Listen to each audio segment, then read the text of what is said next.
programação para toda a família. Diversão, cultura, informação culinária e muito mais. Acesse pelo YouTube e Facebook.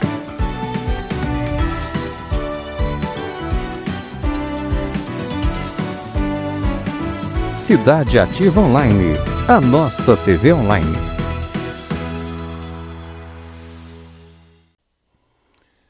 Boa noite, meu povo. Como vocês estão?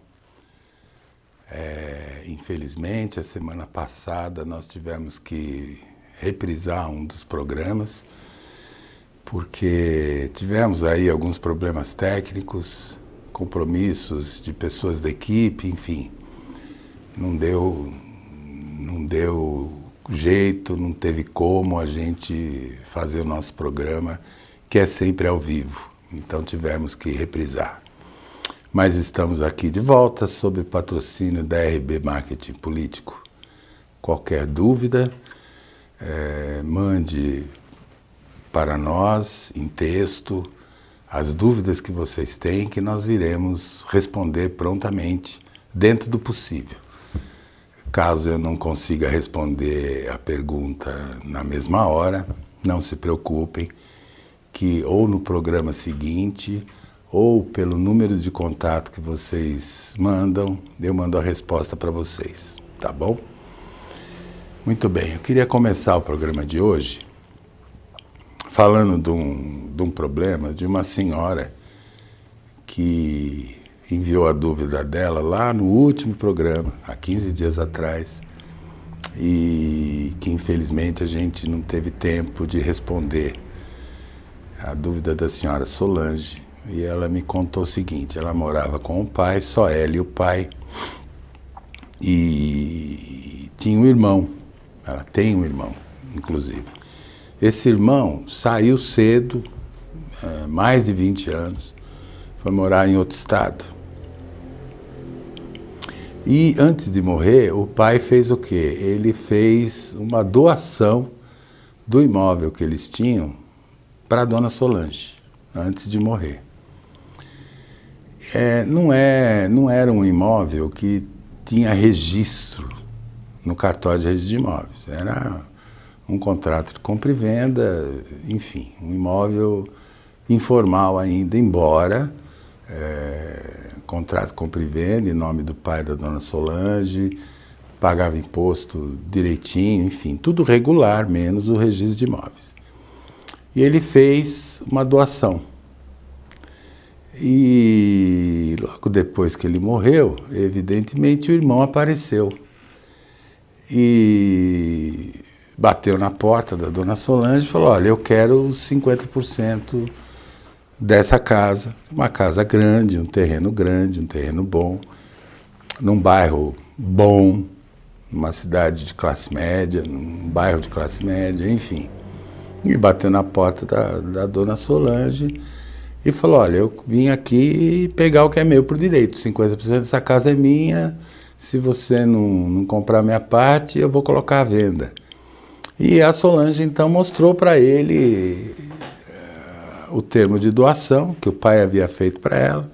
Ele falou: não, eu tenho direito, eu sou filho e vou procurar os meus direitos. Procurou um advogado. E o advogado entrou com processo de inventário do pai da dona Solange e ganhou 50% do imóvel. Muito bem. Ganhar é um termo muito forte, porque na realidade ele não ganhou. Ele tinha o direito. Ele é um herdeiro necessário do pai dele. Eram dois irmãos, 50% é dele por direito e 50% para a dona Solange. E a dona Solange, então, mandou uma dúvida aqui, questionando, inclusive, ela questionou, dizendo: será que meu advogado não se vendeu para o meu irmão? Enfim, essa história sempre acontece, essa frase, enfim, muita gente usa indevidamente, né? Não, na verdade essa doação que o pai fez para Solange é nula de pleno direito. Por quê?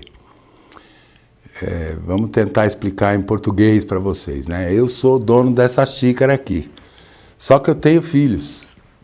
Então é assim, se eu quiser vender, eu posso. Se eu quiser doar para um dos filhos, eu só posso doar 50% dessa caneca aqui. Porque os outros 50% eu não posso dispor, isto é, eu não posso me desfazer desses 50% em favor de um dos filhos, em detrimento dos direitos do outro filho. Então, na verdade, se eu quiser doar para o filho número 1, o filho número 2 tem que assinar concordando, ou seja, ele tem que dar a anuência dele para que essa doação seja válida. E foi isso que aconteceu com a dona Solange, quer dizer, o pai dela, com medo de morrer, sem ter deixado nada acordado, nada certinho e tal, ele falou, não, para acertar tudo, então eu vou doar, em vida eu vou doar o terreno e a casa para você, minha filha, e esquecendo que havia outro filho. Diferente seria se ele tivesse vendido para a filha, e ele podia vender, entendeu? Mas ele não vendeu, ele doou, ele quis doar 100% do imóvel para a dona Solange, e essa doação é nula de pleno direito, porque não tinha a anuência do irmão dela. Essas coisas, gente, é muito complicado mesmo. Tem que prestar atenção nisso tudo e sempre procurar um advogado antes de tomar uma atitude dessa. Na dúvida, não faz porque o vizinho disse que podia. Procura um advogado e pergunta se pode ou não. Ó, temos aí a primeira manifestação do nosso povo aqui, Alexandre Garcia, de Três Lagoas, Mato Grosso, Jardim Paranapuã, deve ser. Alexandre, boa noite, bom te ver por aqui, obrigado pela sua audiência, obrigado por estar conosco nessa noite. Repetindo, podem postar as suas dúvidas para eu tentar responder de imediato a dúvida de todo mundo, tá bom? Henrique Dias, boa noite, doutor. Meu irmão entrou com uma ação no juizado especial, sem advogado, mas depois da sentença recebi uma intimação do juiz para eu contratar advogado para contrarrazões. O que isso significa?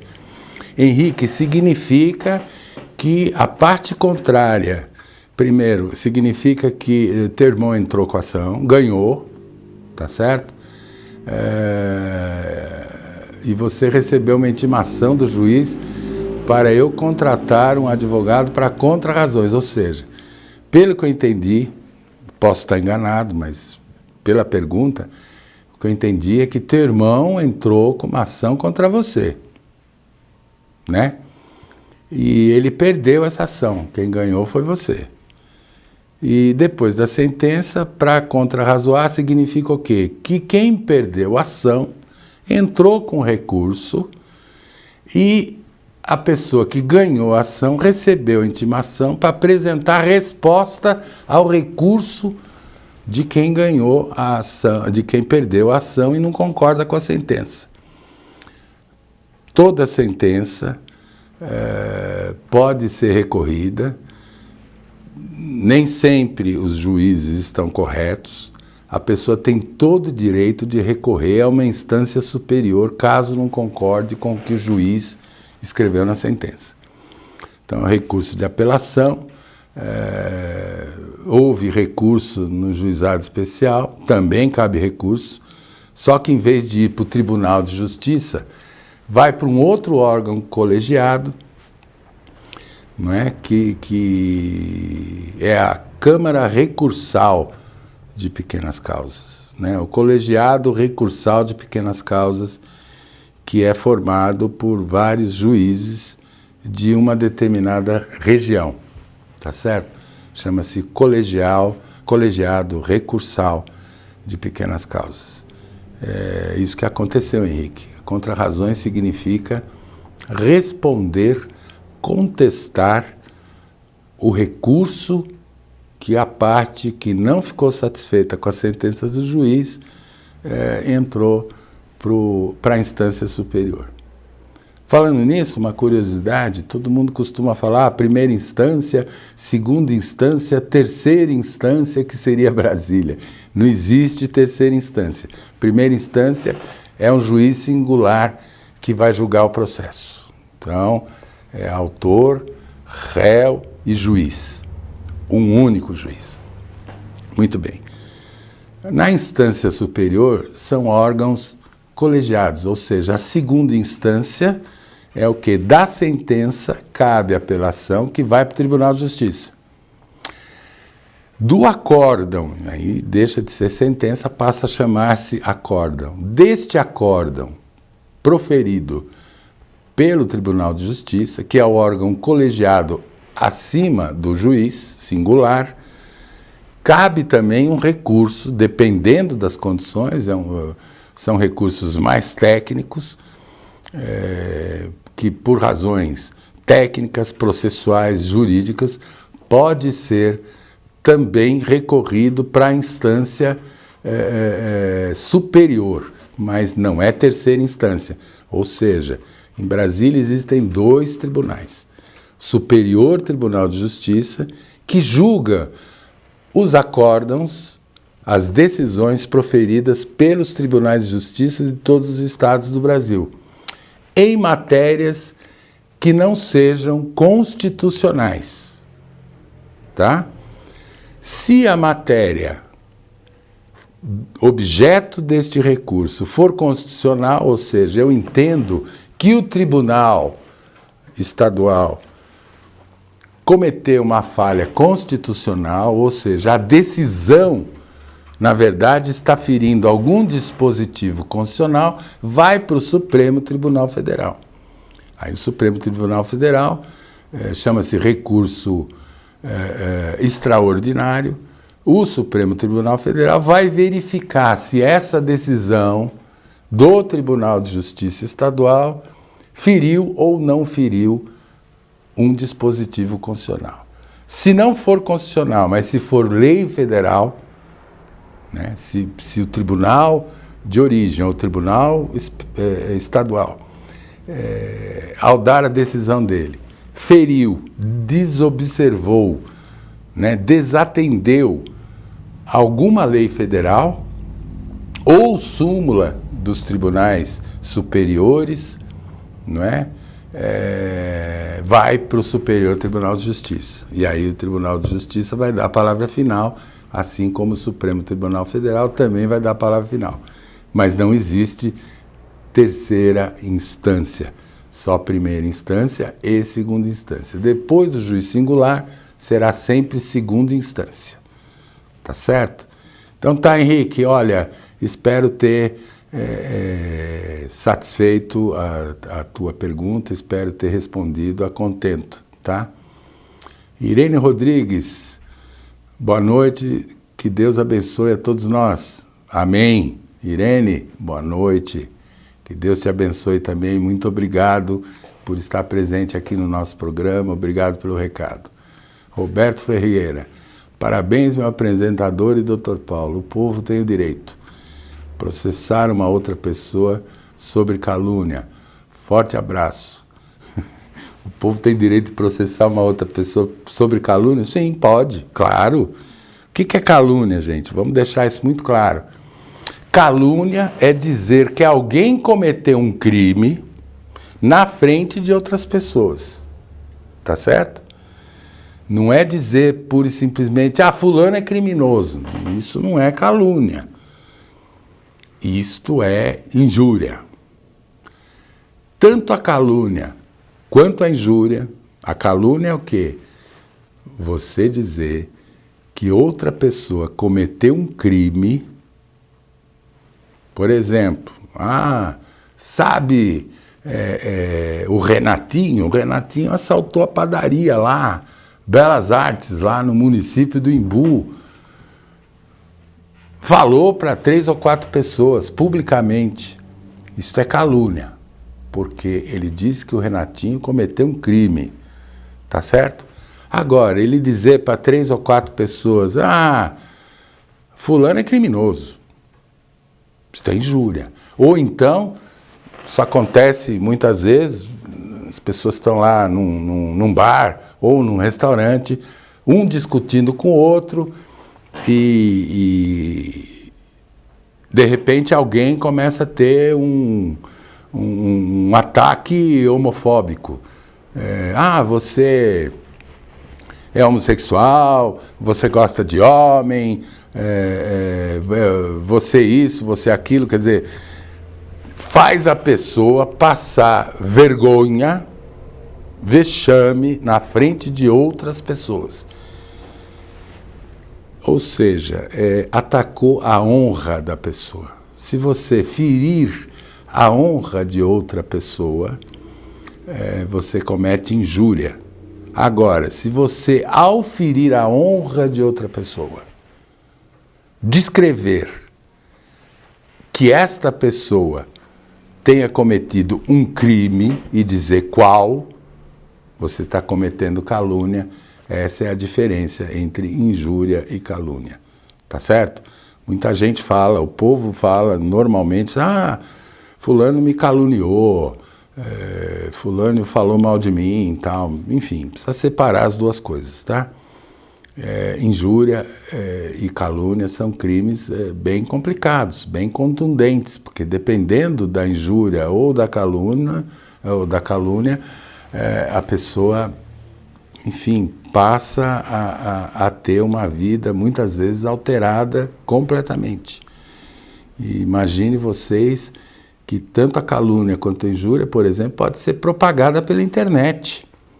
Às vezes a gente comete injúria grave contra uma outra pessoa, postando uma foto dessa pessoa nua, por exemplo, na rede social. Entendeu? Tem homens, namorados, noivos, que muitas vezes desmancham aí o namoro, ou para falar português claro, toma um pé na bunda da namorada ou da noiva, né? E aí ele tem lá alguns vídeos íntimos do casal e não raramente posta isso, né? Nas redes sociais. Manda esse vídeo para outras pessoas e isso propaga igual rastilho de pólvora. E essa pessoa, essa menina, essa noiva ou essa namorada, muitas vezes tem que mudar de cidade até, porque não aguenta o vexame, né? É muito grave, são crimes muito graves, tá certo? Hoje em dia existem espécies diferentes de injúria. Além da injúria capitulada no Código Penal, existe também a injúria racial, né? E que é um crime mais grave capitulado em outra lei, uma lei extravagante ou lei especial que trata especificamente do racismo. Tá certo? Então é isso, Roberto. Stephanie Pereira, parabéns, Dr. Paulo, sempre esclarecendo o povo. Beijos de Portugal. Oi, Stephanie, que bom que você está aqui outra vez. Muito bom, como sempre, vou repetir mais uma vez, é muito bom saber que a gente tem pessoas nos assistindo aí de Portugal. Temos aí uma colônia brasileira em Portugal muito grande. Eu próprio tenho vários amigos, inclusive advogados, que tiraram cidadania portuguesa e estão trabalhando como advogados aí em Portugal.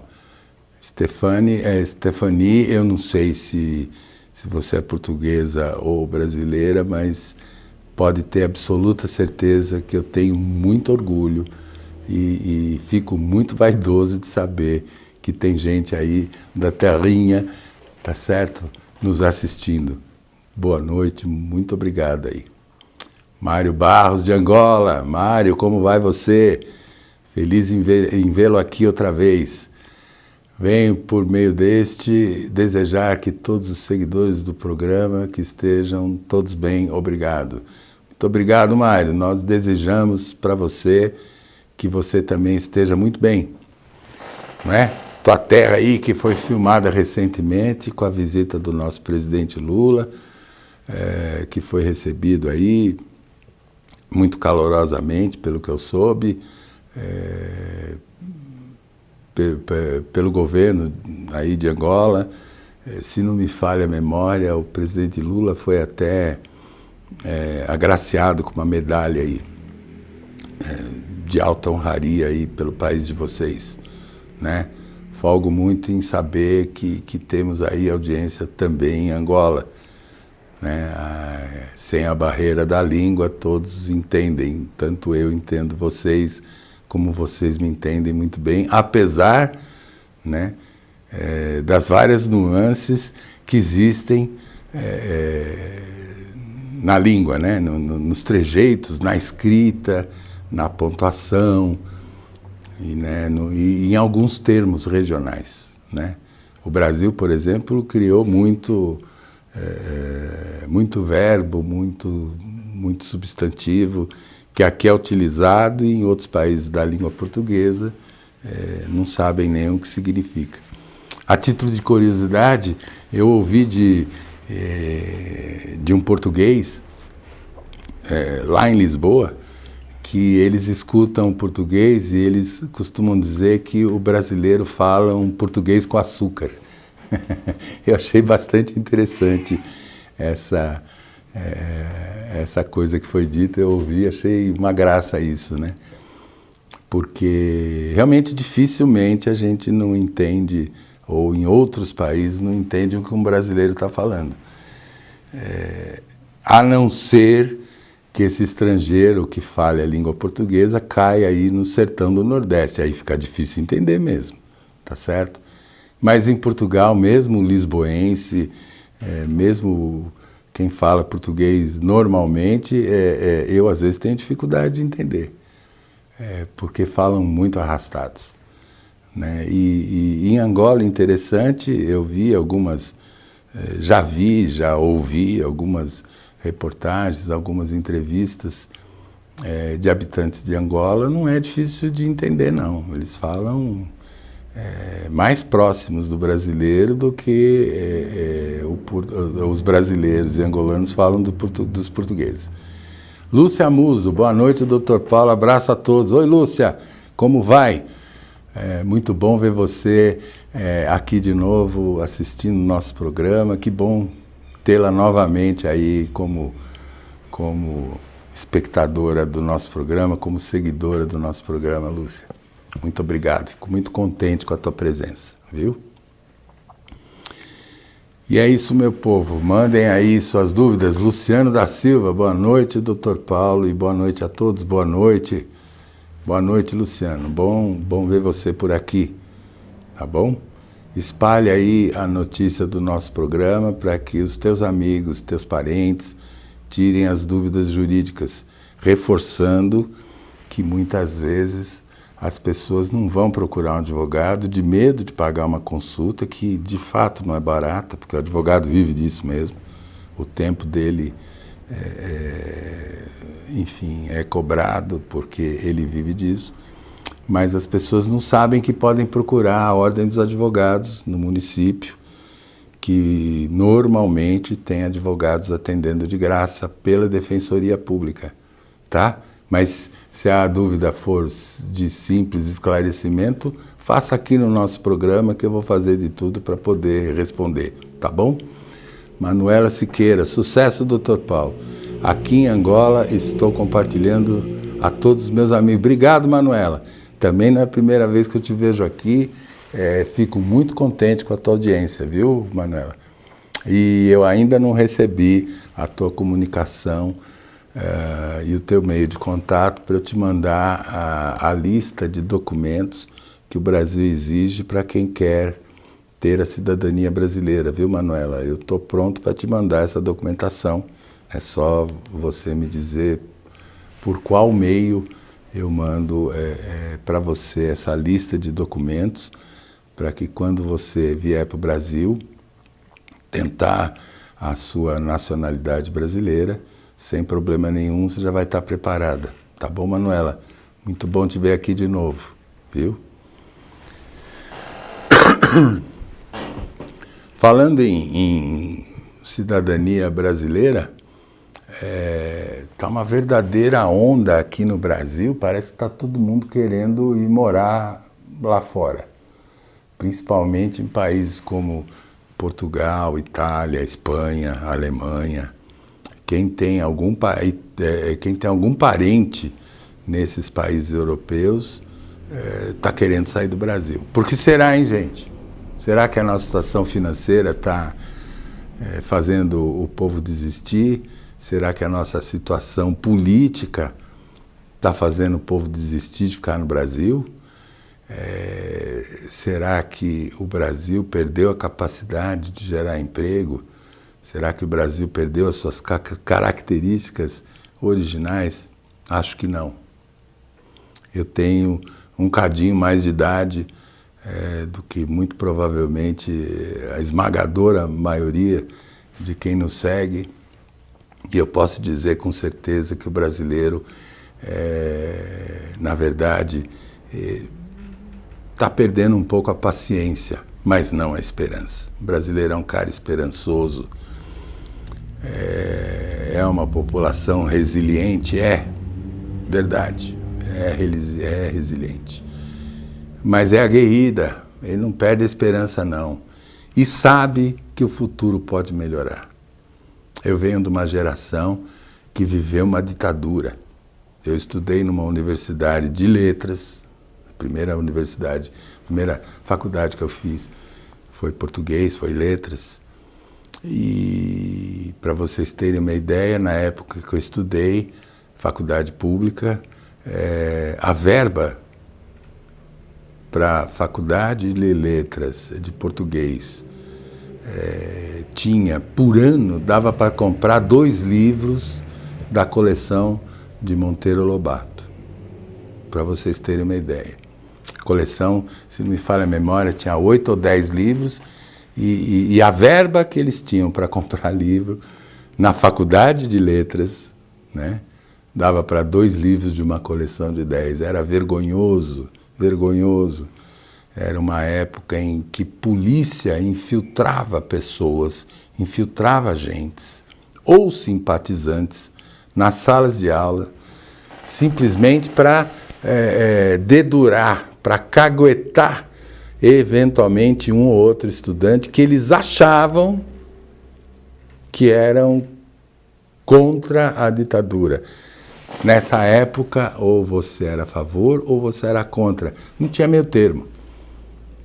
Não existia centro-esquerda, centro-direita, centro. Ou era pró-ditadura ou era contra a ditadura. Tá certo? Essa época era horrível. Você era preso por aquilo que você pensava, por aquilo que você falava, pelos lugares que você frequentava. E você era preso sem direito à comunicação.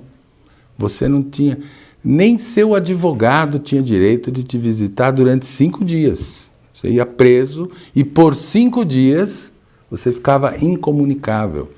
Numa prisão incomunicável. Ou seja, nesse período, obviamente, alguns personagens foram torturados, foram violentados, foram massacrados e foram mortos. Era assim, a pessoa ia presa e sequer a família, ou ninguém, na verdade, sabia para onde ele tinha ido.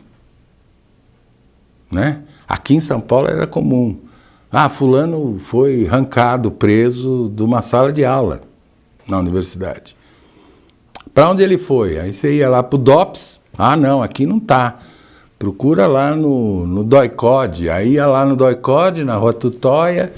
Cadê fulano? Não, aqui não passou, ele não está por aqui. Vê lá na Marinha, vê na Aeronáutica, vê no Exército. Era assim, a família ficava rodando a cidade de São Paulo igual barata tonta, e a polícia simplesmente não, sequer atendia os familiares, mas quando atendia dizia de muito mau gosto, não sei onde está, aqui não está. E o advogado não tinha direito para entrar na carceragem para ver se o cliente dele estava lá ou não.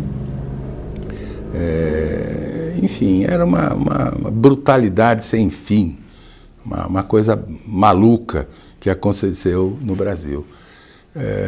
Alguns tinham raiva, alguns grupos, alguns brasileiros se uniram com nomes, enfim, que depois até viraram partido político, enfim, alguns grupos, tipo MR8, tipo ALN, Liberdade e Luta, se formavam e alguns eram bastante violentos. Violentos, a meu ver, meio idiotizados, né? Porque, por exemplo, todo mundo aqui, pelo menos quem é da minha idade, já ouviu falar aí da guerrilha do Araguaia, né? Muito bem, vamos esclarecer. Araguaia, no meio da floresta amazônica. Araguaia é um rio que corta Mato Grosso. Na época só existia um Mato Grosso, não haviam dois. E no meio da Mata Amazônica, no meio da floresta amazônica. Tinha quase nada, um ou outro vilarejo, cidades que hoje são medianas em termos populacionais, na época eram pequenas vilas, muita aldeia indígena e tal. E o povo fazia uma guerrilha lá no meio do mato. No meio da floresta amazônica havia a guerrilha do Araguaia, ou seja, era um grupo que treinava, paramilitar, treinava lá os seus membros a dar tiro, a sistema de guerrilha, isso, aquilo e tal. E faziam e praticavam alguns atos aí bárbaros, meio que dando razão para os militares, né? Porque, imagina vocês, tem até um personagem bastante famoso que já chegou a ser... durante uma época foi deputado federal no Brasil. Ele era de um desses grupos aí. Ele, por exemplo, sequestrou o cônsul americano de São Paulo. Sequestrou o cônsul, ele e o grupo dele, para trocar o cônsul por presos políticos, né? Um outro personagem famoso na nossa história era de um grupo essa pessoa bem famosa na nossa história recente até. E ela fazia parte de um grupo que assaltava banco e pegava o dinheiro desse banco para financiar grupos de esquerda, ditas esquerda. Grazi Estela, boa noite, doutor Paulo. Filhos fora do casamento têm direito à herança? Claro, a herança não tem a ver com casamento, Grazi. Viu? A herança tem a ver com consanguinidade, com sangue. Ou seja, se o pai ou a mãe morrerem, os filhos terão direito e digo mais, são herdeiros necessários. Se o filho foi havido fora do casamento, ou seja, digamos, a pessoa é casada e tem lá os filhos com a esposa dele, né? Ou o marido, tem lá os filhos, frutos de um casamento. E por fora, teve aí um caso, nem que tenha sido um caso de um dia só, não importa, né? E teve um filho. Este filho tem direito à herança, tanto quanto os filhos do casamento, nem mais, nem menos. Por exemplo, se a pessoa teve um só filho no casamento e um outro filho fora do casamento, 2 filhos, cada um terá 50%, terá direito a 50% dos bens que forem destinados aos herdeiros, tá certo? Então, não se preocupe, Grazi, porque filho fora do casamento tem direito à herança, sim. Porque não é o casamento que vai definir quem é herdeiro ou deixa de ser. Vamos agora, gente, temos que dar uma pausa aí para os nossos comerciais, porque a empresa precisa faturar um cadinho, tá certo? A gente volta rapidinho, até já. RB Marketing Político, estratégia de campanha eleitoral. Construção de rede de aliados, mapeamento de problemas municipais, pesquisa eleitoral, oratória, perfis de redes sociais, RB Marketing Político, estratégia de campanha eleitoral. Telefone 11 99903 8834.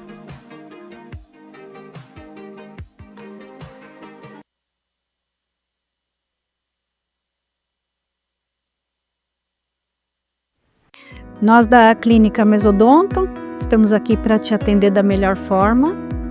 Estamos há 35 anos no mercado, atuamos em todas as áreas: pediatria, endodontia, fazemos clareamento, restaurações, implantes.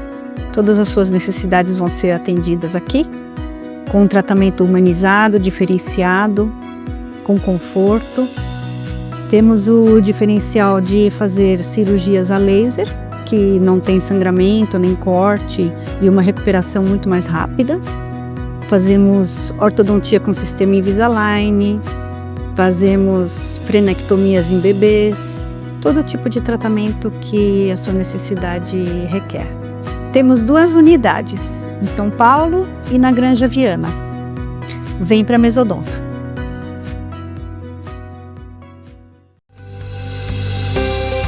Moema, materiais para construção.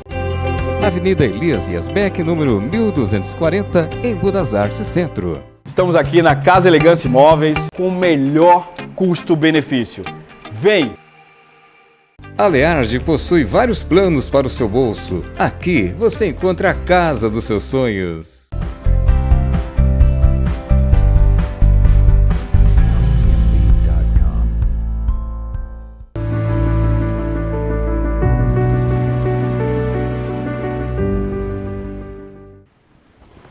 Estamos de volta com o nosso Direito do Povo, sob o patrocínio da RB Marketing Político, aqui na TV Online, tá certo?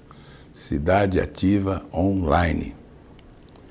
Nosso programa Direito do Povo, que visa esclarecer as várias dúvidas que a população tem e muitas vezes por falta de dinheiro e por falta de conhecimento de que existe uma defensoria pública, de que ele pode ir ao fórum, esclarecer suas dúvidas. Enfim, fique em casa falando as suas dúvidas para o vizinho e ouvindo muitas vezes conselhos bastante errados, né? Vamos lá. Ellen, boa noite, Dr. Paulo. Como funciona a alienação fiduciária de bens imóveis?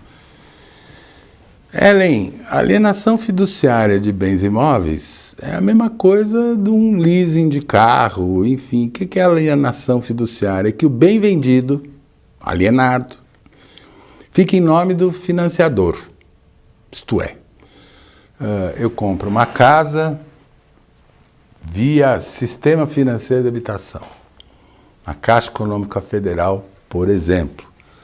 É uma alienação fiduciária? É. Por quê? Porque a casa ela está em nome do banco. Ela não é simplesmente hipotecada. A casa está e permanecerá em nome do banco enquanto houver dívida. Ao pagamento da última prestação, aí sim a casa ou o carro passa para o nome do financiado, do comprador, tá certo? Antigamente, ou ainda existe essa modalidade, o banco financia o imóvel passa a ser de quem comprou, porém com a hipoteca em nome do banco. Então esta é uma modalidade. Então é um financiamento imobiliário com cláusula hipotecária.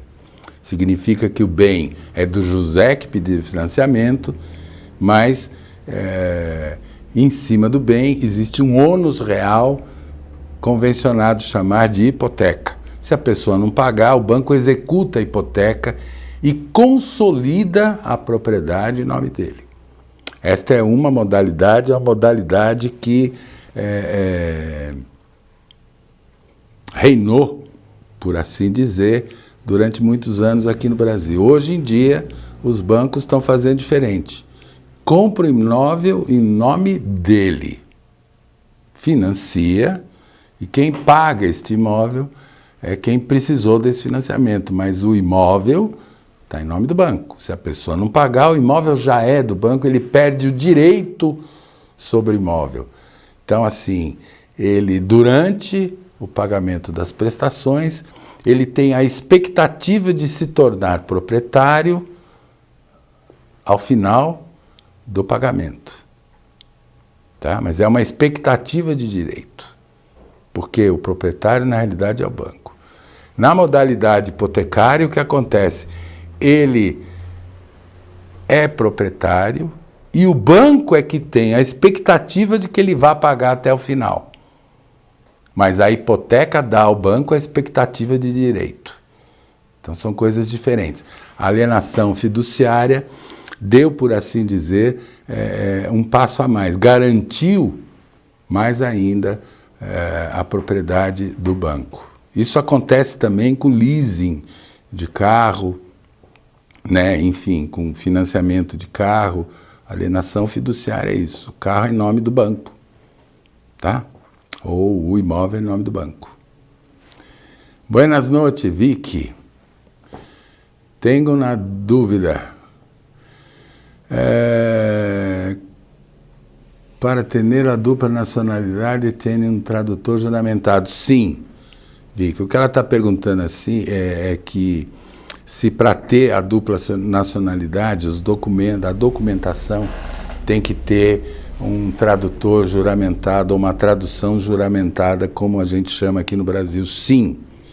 Se estiver no Brasil e a documentação for em espanhol, tem que procurar um tradutor juramentado. O que é um tradutor juramentado? É um tradutor que tem autorização governamental, oficial, para dizer o seguinte: olha, o que está dizendo aqui em espanhol, eu traduzo agora para o português, e esta tradução é verdadeira. Ele tem fé pública. O tradutor juramentado goza de uma coisa que se chama fé pública, tá certo? Assim como um cartório de tabelião, que tem fé pública. Se ele diz que a assinatura é de fulano e bota lá o carimbão, reconheço a firma. Tem fé pública, ele reconhece aquela firma é dele mesmo, tá certo? É isso, precisa ter tradução juramentada. Verena Leitão, boa noite, parabéns pelo trabalho. Obrigado, Verena. Há tempos não te vejo. Apareça, vamos nos ver mais vezes. Estamos aí na casa lá do Dr. Fritz, estamos saudosos da sua presença, tá bom? Luana, doutor sabe explicar, desculpa, Luana Arbex, doutor sabe explicar o caminho jurídico que pessoas que precisam de tratamento especial ou medicamento muito caros, que não são comercializados no Brasil, precisam percorrer para conseguir pelo SUS? Obrigado e beijo a todos. Imagina, Luana, obrigado você pela pergunta. Luana, tem que procurar um advogado, tem que entrar com uma ação, e o juiz vai mandar o SUS pagar. Se for um remédio que só existe no exterior, ele vai mandar a pessoa importar o remédio às custas do governo. Isto normalmente é feito com uma ação com pedido de liminar. Se houver uma negativa oficial do SUS, um mandado de segurança. Mas se o SUS negou, mas não escreveu essa negativa, entra pura e simplesmente com uma ação, tá certo? E muitas vezes acontece até do medicamento necessário, o SUS dizer que não vai pagar, não porque é muito caro, mas porque a Anvisa não tem aprovação da Anvisa. Isto pouco importa, né? Se internacionalmente falando o remédio é conhecido e aprovado, por exemplo, se tem lá para FDA, lá o órgão, a Anvisa americana, por exemplo, já aprovou esse remédio, ou os órgãos pertinentes de França, de Espanha, de Inglaterra, já aprovou o medicamento, por que não? só porque a Anvisa está demorando para aprovar, vai ter que trazer esse remédio e vai ter que pagar. Há casos, eu conheço casos, em que a pessoa precisa tomar uma determinada medicação, acho que isso é uma vez por mês, ou uma por semana, ou 4 por mês, e cada ampola do remédio custa coisa assim de R$1 milhão, é um negócio absurdo. E o SUS é obrigado a pagar, ele nega, mas o juiz manda pagar. Então tem que procurar um advogado e entrar com processo judicial, tá certo? É isso, Luana. Débora, não perca uma programação do Dr. Paulo. Estou aprendendo muito. Obrigada, beijos em Budas Artes. Obrigado, Débora. Eu que agradeço, viu? Continue nos assistindo. Espero tá atendendo às suas expectativas, Débora. Tá certo? Eu que agradeço de coração por você estar nos assistindo aqui, né?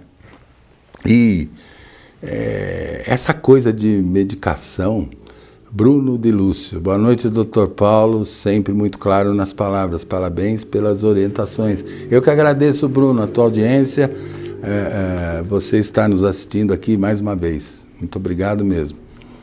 Mas essa coisa de medicação muito cara é um absurdo, né?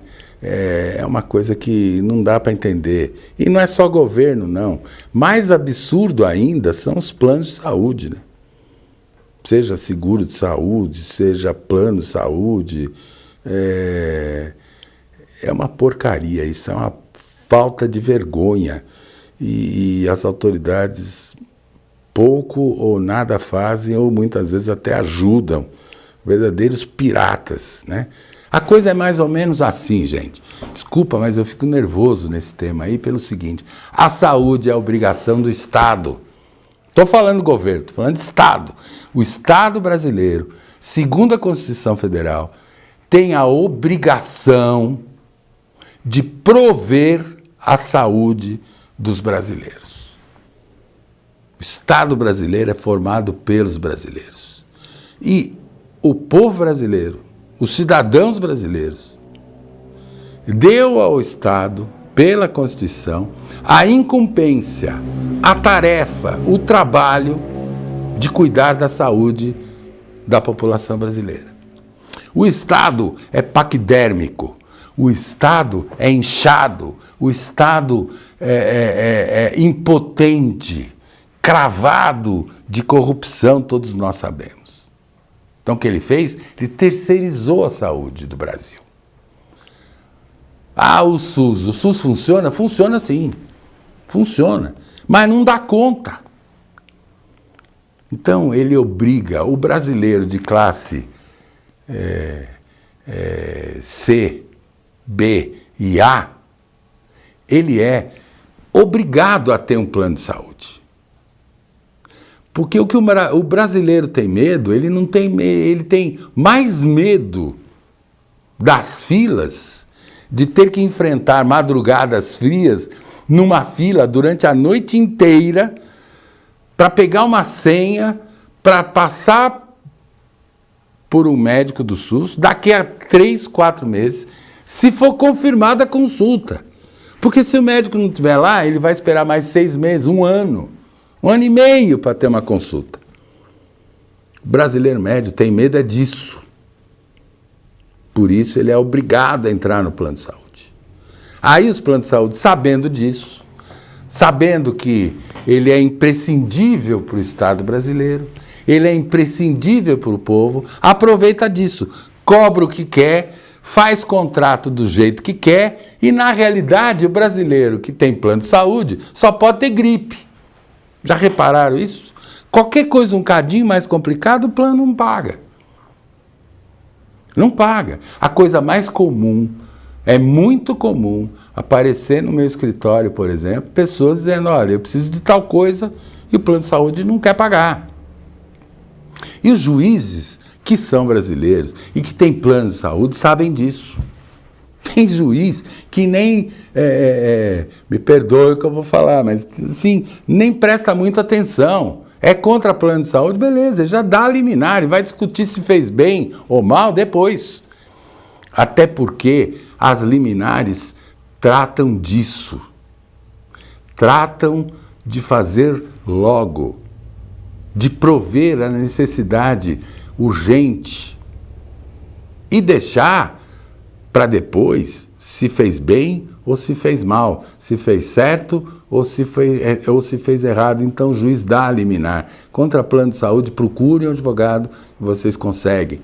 Contra o SUS, por conta de remédios muito caros, procure um advogado que ele entrará com a ação e o juiz certamente dará liminar para obrigando o SUS a custear essa doença ou esse remédio. Tá certo? Maria Nunes, conheço pessoas que são casadas e convivem união estável com outra. Isto é legal? Não, Maria. É o seguinte, há uma diferença entre união estável e concubinato. Vamos estabelecer aqui.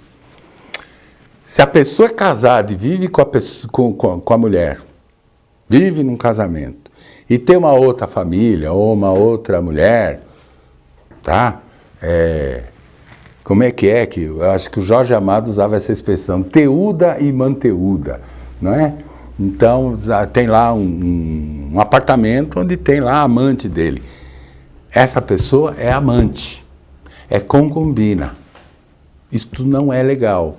Esta concubina não tem direito a nada, por exemplo. Não adianta dizer, nós construímos junto. Não construiu não, porque ele está vivendo em concubinato. Ele está casado com a esposa dele, vivendo com a esposa dele e mantendo uma outra pessoa, né, como amante. Ele pode até comprar esse apartamento para amante, botar em nome dela, aí é outra coisa. Mas dizer que quando ele descasar ou se morrer, ela teria direito a alguma coisa, não tem direito a nada. A união estável é outra coisa. A união estável, para ser caracterizada como união estável, a exigência, o requisito número 1 é que ambas as pessoas possam casar. Ou seja, elas optaram por não casar no papel. Optaram por viver juntos. Mas nenhuma das duas tem impedimento. Tá certo? Um dos impedimentos é esse, é estar casado e viver maritalmente com outra pessoa. Aí não tem cabimento a gente falar em união estável. Tá certo? Não tem cabimento. É concubinato. Não gera direito, não é legal não. A união estável é legal, é reconhecida em nossa legislação como entidade familiar, porque a união estável só não tem o papel. E a companheira, assim como o companheiro, tem direitos equiparáveis, equivalentes, para não dizer iguais, aos do casamento. Só não tem aquele papel do juiz de paz dizer em cartório, assinar o papel e dizer agora pode. Entendeu? O padre fala, eu vos declaro marido e mulher, ele está querendo dizer agora pode, para a igreja. Tá certo? O juiz de paz é a mesma coisa, assina aqui, tem uma testemunha, né? O João e a Maria vão se casar, José e Afonso são testemunhas dizendo, eu juro por Deus que os dois casaram. E bota lá a assinatura e o juiz de paz diz, então, eles casaram e está aqui a certidão. A união estável é a mesma coisa. Eles podem ir num cartório, por exemplo, fazer um contrato de união estável, estabelecendo um regime de bens próprio. É absolutamente legal. Agora, se a pessoa vive com a mulher e vai dizer, eu tenho uma união estável com outra pessoa, mentira, ele não tem união estável, ele tem concubinato. Ele tem uma relação espúria, em termos legais. Eu não estou aqui fazendo patrulha moral, não. Cada um tem a sua vida. Se isso é moralmente bom ou ruim, certo ou errado, eu não estou aqui para fazer esse juízo de valor. Mas legalmente é errado, não é legal não. Traves Stana, o povo precisa estar muito atento com pequenos detalhes do Dr. Paulo Bonadies. porque é muito importante o conteúdo transmitido nessa programação. Um abraço a toda a equipe. Obrigado, Traves. Olha, que bacana. Muito obrigado. Hein? O Traves aqui, o ponto aqui está dizendo que o Traves está mandando esse recado de Angola. Que bom, Traves. Eu já te vi por aqui, mas eu não me lembrava que você era de Angola. Mas aí, uma terceira pessoa de Angola hoje que se corresponde com a gente. Que bom. Fico muito orgulhoso. Um grande abraço para você, viu, Traves? Mas, gente, assim, desculpe eu estar... Boa noite, José Costa, boa noite. Boa noite, José. Muito obrigado pela sua presença. Eu fiquei meio inflamado com essa história do remédio aí, porque eu fico mesmo. Eu acho um absurdo que os planos de saúde fazem. Enfim, mal comparando, evidentemente, que a situação do plano de saúde hoje é a mesma situação de quem comprou passagem pelo 1, 2, 3 mil. Imagina o sufoco que esse povo não está passando. Né? Eu vi uma reportagem, claro, né? As emissoras de TV sempre visam transmitir o drama, né? Então, assim, em vez de dizer, esse casal aqui comprou passagem e não conseguiu embarcar. Ponto, está feita a matéria, a reportagem está feita. Mas não, tem. As emissoras de TV vão mais fundo, né? Fulano e Beltrano iam se casar na Espanha e não sei o quê, e estão esperando o voo até hoje, enfim. A mesma coisa se aplica aos planos de saúde. José Costa, o SUS é um órgão que atende ao povo brasileiro por etapa. Você tem um problema, vai ao SUS. Faz um raio-x, se tiver que fazer uma tomografia, uma ressonância, passar um pneumologista, você vai para a fila de espera para fazer esse simples exame. O político é pago pelo povo para ser atendido na hora com todos os exames e aparatos médicos. Sem espera, parece que o resto da nação é um lixo, manipulado por esses... São pagos para fazer e não fazem. Olha, José Costa, é verdade, mas não vamos exagerar. É verdade que o SUS é confuso, é verdade que a pessoa espera muito, é verdade. Mas também é verdade que o SUS atende a população. Essa espera por uma consulta, essa espera por um exame, é justificável. Por quê? Porque tem muita gente. É errado? É errado. Por quê? Porque deviam fazer mais postos de saúde, mais postos de atendimento e mais postos para fazer os exames necessários. Medicina é uma coisa muito cara, tá certo? E o Brasil tem uma medicina pública fantástica. São raríssimos os países do mundo que disponibilizam para a população atendimento médico de graça. São muito poucos os países, viu, gente? Não fiquem pensando vocês que lá fora é tudo de graça. Não é, não.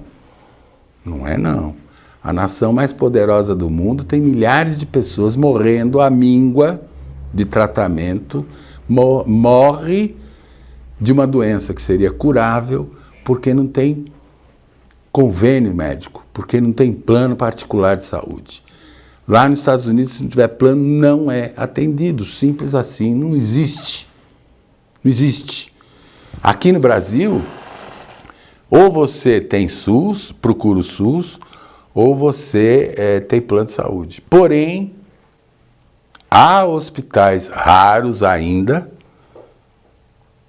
que atendem pessoas independentemente dessa pessoa ter SUS, ter a carteirinha do SUS, tá na fila, como é que chama lá? CAD único, não sei, é uma confusão isso aí. Como dizia Chico Buarque, você precisa a certidão para nascer e a concessão para sorrir, né? E é verdade, na saúde é verdade, mas alguns hospitais fecham os olhos e atendem quem procurar. Atendem pessoas em situação de rua, por exemplo. Santas Casas, Santa Casa de São Paulo atende. Hoje tem uma parte da Santa Casa que é particular, custa uma fortuna. Atende plano de saúde, atende particular. Mas se chegar lá um morador de rua prestes a morrer, levado pela polícia, eles atendem, não querem saber não, se a pessoa tem SUS, se não tem, se tem cartão cidadão, se tem, sei lá.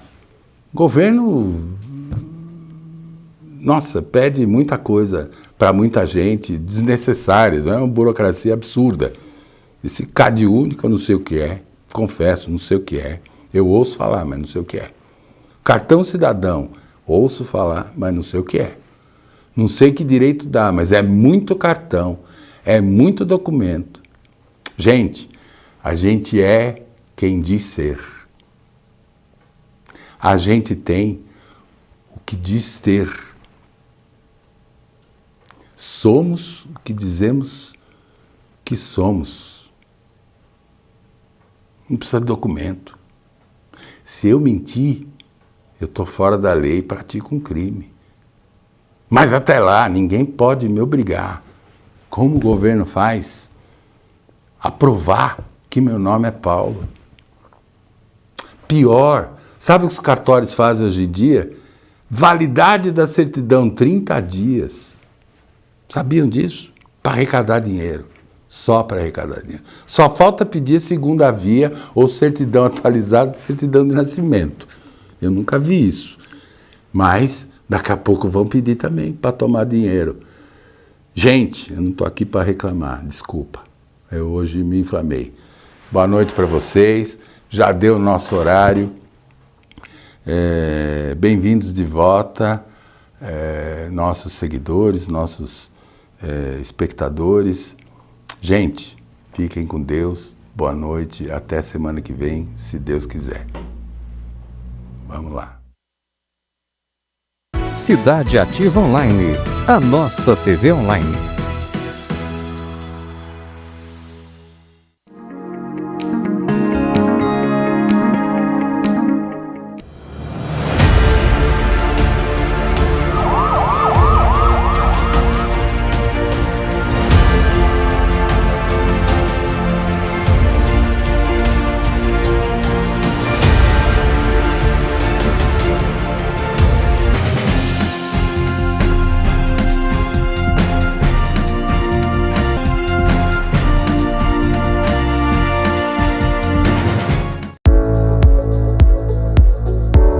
Meu nome é Paulo Bonadies, eu sou advogado militante há 43 anos. A grande maioria tem muito pouco.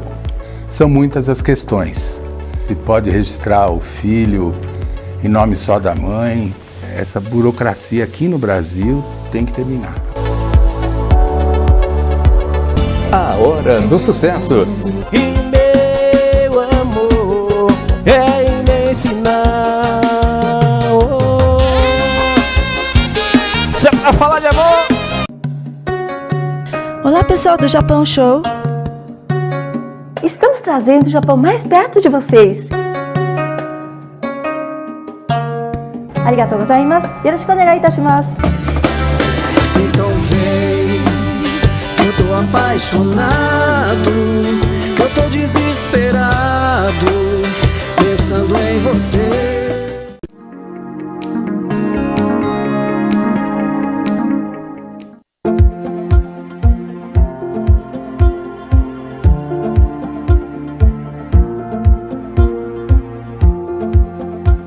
Somos Mais Angola, seu povo, sua cultura, só aqui na Cidade Ativa Online.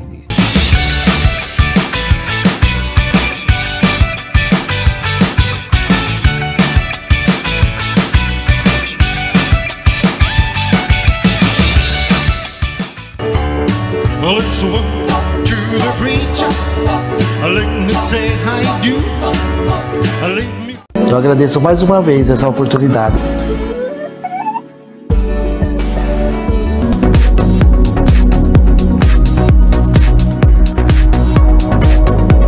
Porque hoje eu tenho um carinho dos meus filhos.